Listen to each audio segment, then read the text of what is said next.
Сәлем кызлар һәм малайлар. Сез Кытайга барып кайтыр идегезме? Анда бүйек Кытай дивары, бамбук агачлар һәм пандалар бар. Әйе, бу аклы-каралы мөлаем аюлар анда яши.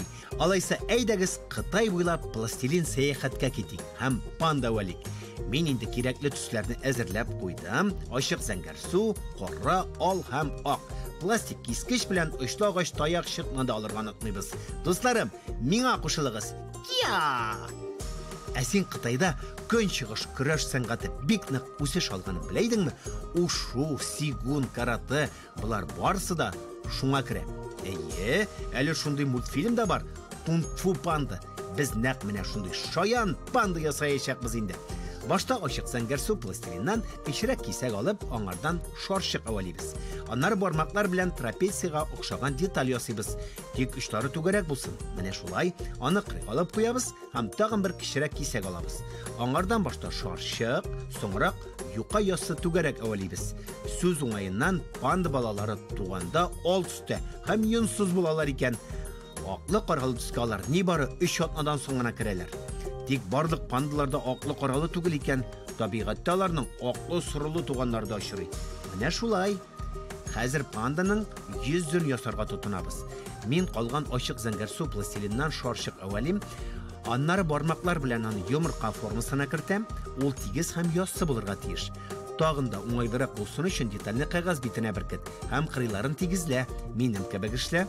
Сүз уңаеннан Кытай телендә панда сюнмао дип атала. Исем ике сүздән тора. Сюн аю дигәнне аңлата, ә мао пси дигәнне.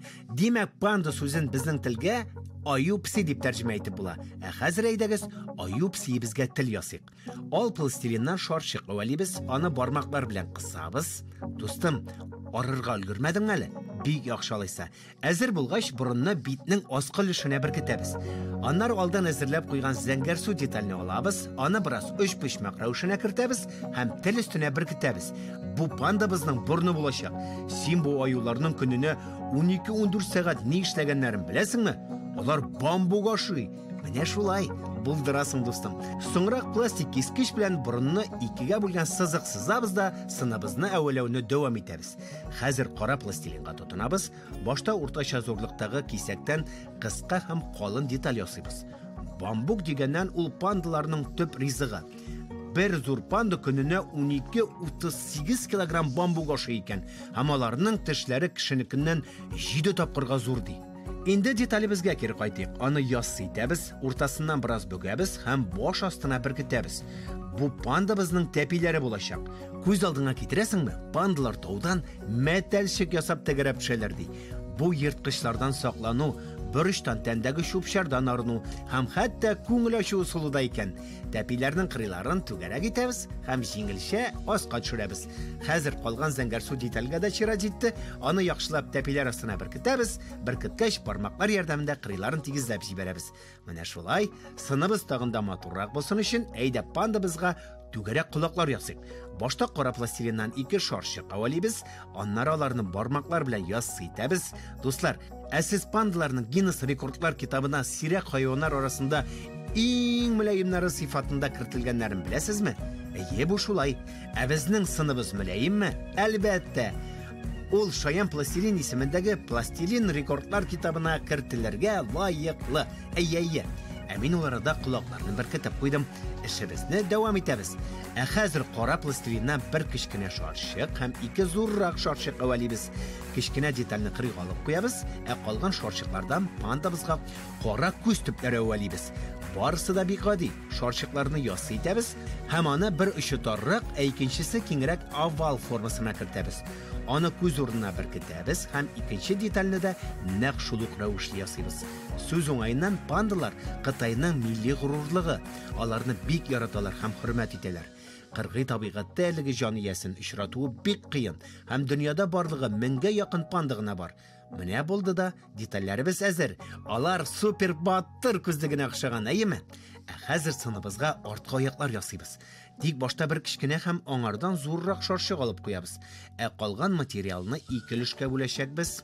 Сүз уңаеннан зур пандаларның алгы тәпиләрендә 6 шар бармак һәм 6нчы бармак калганнарыннан бераз читтәрәк урнашкан. Бу аларга бамбукны тутып ашарга җайлы булсын өчен кирәк икән. Хәзер кара пластилинны учлар белән әвәлибез, овал формасына кертәбез, бераз яссырак итәбез һәм эшләнмәбезнең аскы өлешенә беркетәбез. Пандаларның аяклары кыска була. Шуңа аюлар аларга басып тора алалар. Тик бу халәттә озак тора алмыйлар икән. Чөнки башкалар белән чагыштырганда пандаларның сөякләре бермә-бер авыррак. Менә инде икенче аягыбыз да әзер. Аны да үз урынына беркеттек. Хәзер аюбызга пластик кискеч белән сызыклар сызабыз. Бармакларыбызга һич тә ял юк, әйеме? Яса бетерергә күп калмады. Бераз түз инде, дустым. Хәзер аңа күзләр ясаячакбыз. Моның өчен ак пластилиннан 2 шарчык әвәлибез. Ул арада мин сезне тагын бер кызыклы факт белән таныштырып үтим әле. Озак вакыт дәвамында галимнәр пандаларны янутларның бер төрө дип исәпләгәннәр. Һәм бары үткән гасырның 20нче елларында гына аларның аю икәнен ачыклаганнар. Әвәлә бетергәннән соң шарчыкларны кара пластилин өстенә беркетәбез. Афәрин. Хәзер читкә алып куйган кара пластилинны 2 өлешкә бүләбез һәм пандабыз өчен күз каралары әвәлибез. Очлы таякчык ярдәмендә аларга күз агына тишекләр ясыйбыз һәм күз караларын шунда беркетәбез. Менә шулай. Дустым, син көннән-көн устара барасың. Хәзер борын очында да тагын бер тишек ясыйбыз. Мөлаем аюның борыны да мөлаем булырга тиеш, әйеме? Хәзер шул тишеккә 3 почмак формасындагы борынны беркетәбез. Аюбыз иркенләп сулыш ала алсын өчен аңарда 2 тишек ясыйбыз. Аннары яңакларда да тишекләр тишеп чыгабыз. Афәрин, дустым. Инде ал пластилинның да чираты җитте. Хәзер кулаклар өчен 2 шарчык әвәлибез. Аларны яссы түгәрәк формасына кертәбез һәм кулаклар өстенә ябыштырабыз. Менә шулай бу аларга тагын да күбрәк сөйкемлелек өсти. Әйеме? Минемчә әйе. Дустым, минем арттан өлгерәсеңме? Өлгерүеңә һич бер шигем юк. Хәзер тагын 2 яссы ал түгәрәк деталь белән аюның алгы тәпиләрен бизибез. Карагыз әле ничек матур килеп чыга. Минемчә аюбыз бу бизәкләргә бездән дә күбрәк шат. Афәрин, дустым. Арткы тәпиләр өчен без озынча яссы оваллар ясаячакбыз. Алар тәпиләр формасын кабатларга тиеш. Менә шулай безнең искиткеч мөлаем панда аюбыз әзер диярлек. Әз генә калды. Соңрак син аны әтиянеңә дә күрсәтә алачаксың. Кытайдан килгән йомшак йонлы иптәш аларга бик ошаячак дип уйлыйм. Ура! Аюбыз әзер. Дустым, мин синең белән әлегә сау булашам. Киләсе очрашуларга кадәр хуш-хуш!